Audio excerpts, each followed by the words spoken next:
সম্মানিত ভিজিটর, আপনারা দেখতে পাচ্ছেন সিলেটের জৈন্তাপুর উপজেলার ৩ নং চারিকাটা ইউনিয়নের বালিদাড়া, গঙ্গারজুম, ইয়াং রাজা, রাবার বাগান, চা বাগান ইত্যাদি স্থান দিয়ে এভাবেই চোরা কারবারির সদস্য সাবেক জেলা পরিষদের সদস্য শাহজাহানের নেতৃত্বে চলছে চোরা চালানের ওপেন বাণিজ্য, যেখানে ১৯ বিজিবির লালাখাল বিওপি ও সরাইঘাট বিওপির দায়িত্বে থাকার কথা।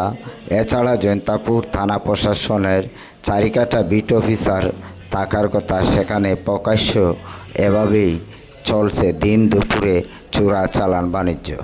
অভিযোগ রয়েছে বিভিন্ন চোরাচালান পণ্যের পাশাপাশি মাদক, ইয়াবা, ফেন্সিডিল, মদ এবং অস্ত্রের চালানও নাকি সেদিকে প্রবেশ করছে।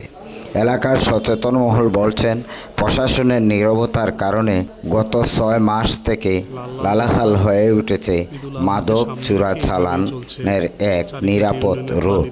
এই রুট দিয়ে প্রতিদিন কয়েক কোটি টাকার পণ্য পাচার হয়ে আসলেও কোনো অভিযান নেই, যার ফলে চোরা কারবারিরা দিন দিন সেখানে তাদের কার্যক্রম বৃদ্ধি করেছে।